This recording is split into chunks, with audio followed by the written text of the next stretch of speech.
What's up everyone? In today's video, I'm going to show you how to add debugging tools to your existing pods or deployment. So I will be using this application. It's a simple Node.js application which print the hello world message. So let's get started. So I have prepared all the command here. So the first thing that I'm going to do is to clone my repository. I will then use that repository to create my Docker image that I will be using inside to create my application.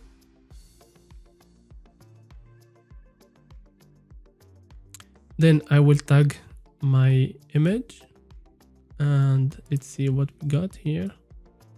Okay, I got my image here. And then I will push that image into Docker Hub. Okay, so now I'm going to use this file, which is myservice.yaml, to create my deployment. So this is the image that I have built using Docker, and I will be using that image to create that deployment with a simple service that exposes that application.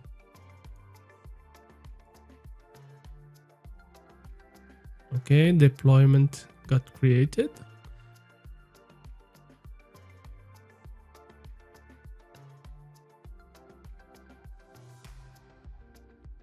So now to access my application, I have to get the node IP where my pod is running. So first I will get the pod where the pod is running, worker number 2. So now what is the IP address of that node? So it is this one. Okay, so now I'm going to test that my application is reachable.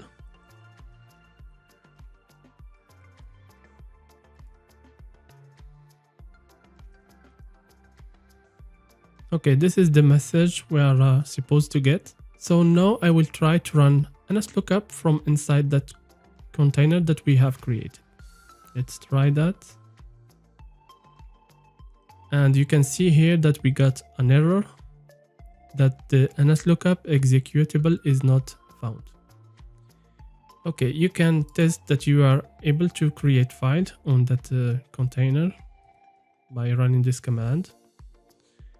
And now the most important part, how are we going to update that deployment to include those debugging tools like, for example, nslookup? I have prepared a file, which is a patch file. And this is a definition for a pod that will be using a shared process namespace to access the other container, process, and file system. So this is like a sidecar container that will be able to access the other container process. And you have to enable share process namespace here and added the security capabilities. And with that, we are going to patch our existing deployment. Let's do that. And now we are going to attach that second container, this one that includes all the debugging tools, into our existing container. So let's do that. Okay, we are now inside the shell container. And to verify that we are able to access the first one, the first container in our deployment, which include the application, we are going to run ps. Okay, so we are running this command from the shell container, and we are able to see all the process for both containers.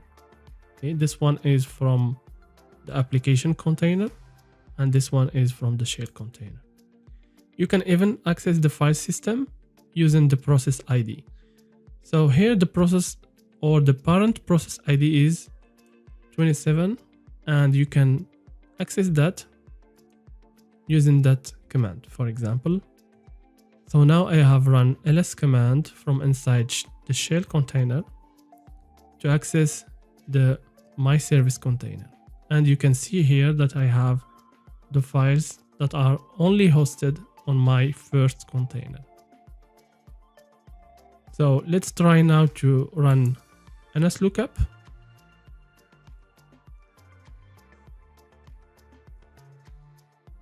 So now you can see that I have the nslookup available, but this was a simple case. Of course, you can create your custom container that include all the required tools for you to do some troubleshooting.